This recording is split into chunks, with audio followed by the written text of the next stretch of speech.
A very cheerful morning and Jai Hind everyone. This is Diksha Chaudhary, your host for the day. And welcome to Speak Podcast, where we bring you conversations that don't only touch your mind but also your soul.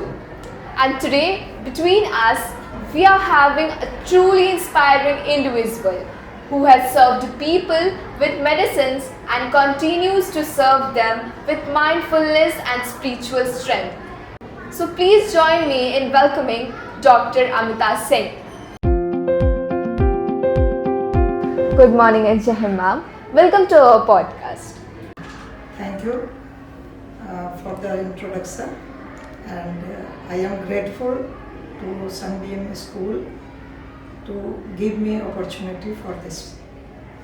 Ma'am, जैसा कि हम जानते हैं, आप Ballia district की chief medical superintendent रह चुकी हैं और ये अपने आप में ही बहुत बड़ी जिम्मेदारी का काम है।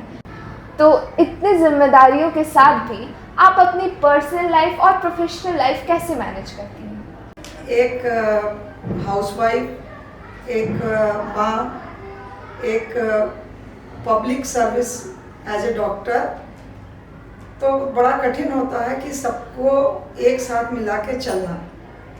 तो हमने क्या किया कि कुछ दिन तो उस तनाव में ही अपना जीवन बिताया, बट जब लगा कि नहीं ये चीज़ें बहुत मुश्किल हो रही हैं, तो मैंने आर्ट ऑफ लिविंग को ज्वाइन किया।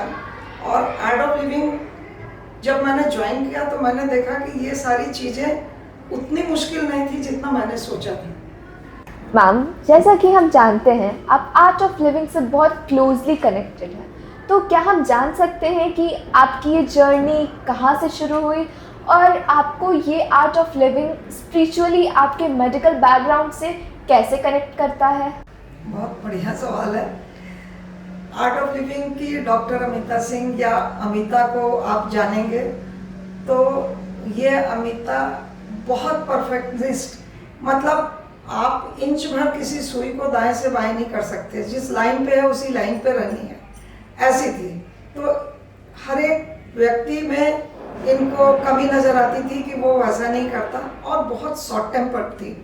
शॉर्ट टेम्पर्ड इतना कि किस जगह कहाँ किस पे हाथ उठा देंगे ये पता नहीं था इस अमिता को। उसका रिजल्ट क्या होगा ये भी नहीं मालूम था। जूडे कराटे तो बात की बात है, लेकिन जब मैंने पहली सुदर्शन क्रिया की तो जिस तरह मैं जैसे लगा कि मैं इस स्पेस में चली गई और कुछ भी नहीं पता कि मैं कहाँ हूँ क्या हूँ। और जो कामनेस मुझको मिला तो हमें लगा कि मैं 50 सालों में मैंने अपना क्या खोया। और वो ही एक ऐसी चीज़ थी कि सुदर्शन क्रिया और उसके बाद का 10 मिनट आंख बंद करके लेट जाना, जिसने कि मेरी ज़िंदगी में परिवर्तन लाया।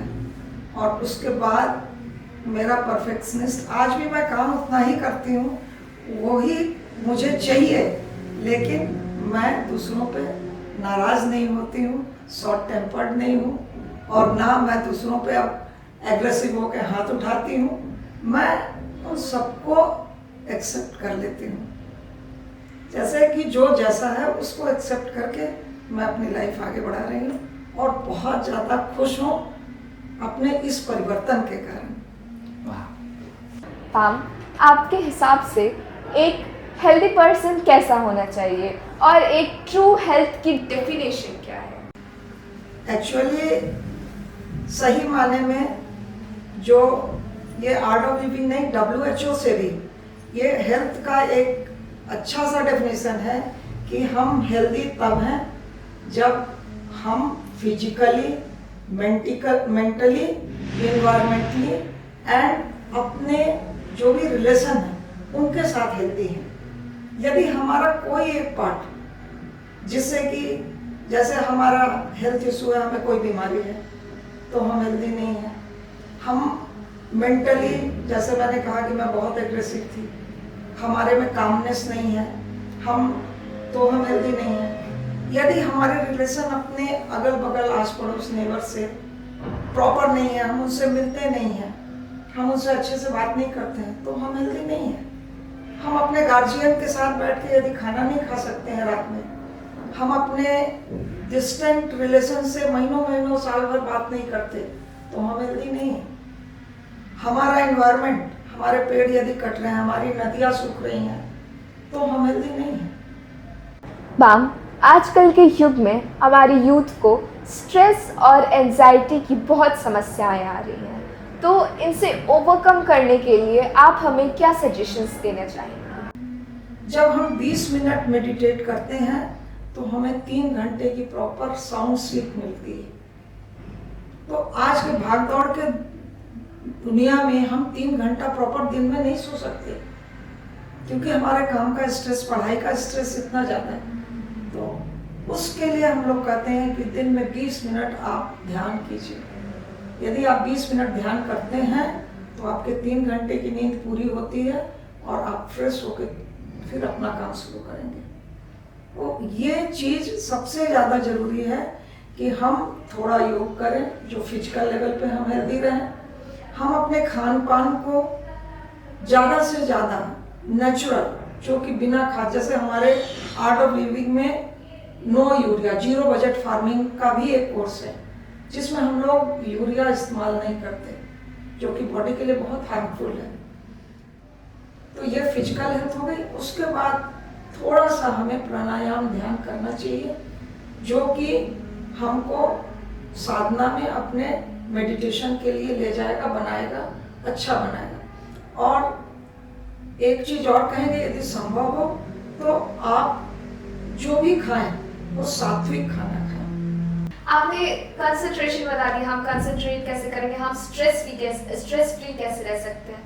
मेरे को ये जानना है खुद के लिए, पर्सनली मुझे बहुत ज़रूरत है इसकी, कि हम मेंटल पीस को कैसे गेन करें, क्योंकि पढ़ाई का इतना प्रेशर है, इतना वो हो जाते हैं, एंजाइटी हो जाती है कि अभी हम जैसे एग्ज़ाम हॉल से घर गए तो फिर हम क्वेश्चन पेपर से मैच कराते हैं कि कितने मार्क्स हमारे आ सकते हैं, कहाँ कहाँ कट रहा है।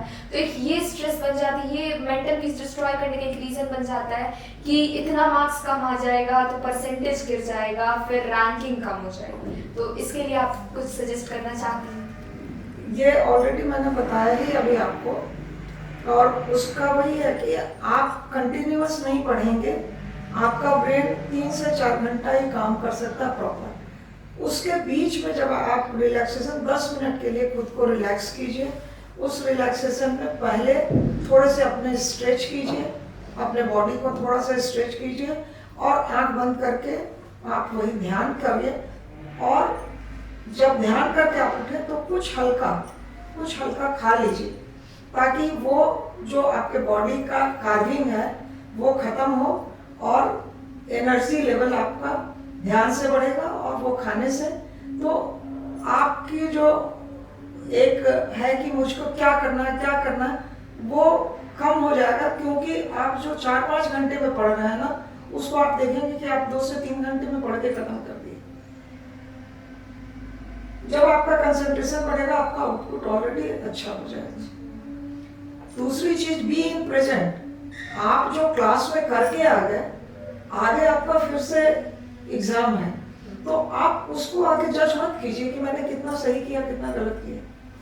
यदि वो करना है तो आप बाद में, क्योंकि वो बीत गया ना, उसको तो आप सुधार नहीं सकते। तो आप प्रेजेंट में आइए कि आपको कल का तैयारी करना है। जो टाइम आप उसमें वेस्ट करेंगे, उसमें आप पढ़ के अपना अगला एग्जाम उससे बेटर करिए।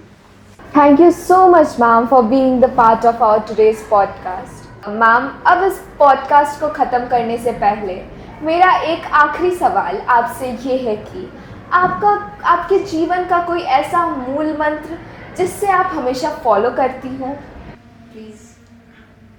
हाँ, हमने जो सीखा और जो जाना और जो अभी तक और आगे की भी जिंदगी में इसी को लगेंगे, आप खुद से प्यार करो।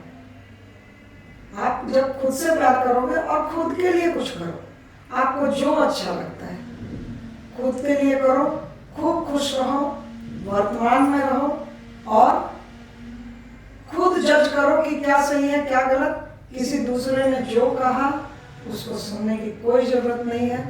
दुनिया क्या कह रही है ये भी सुनने की नहीं जरूरत है।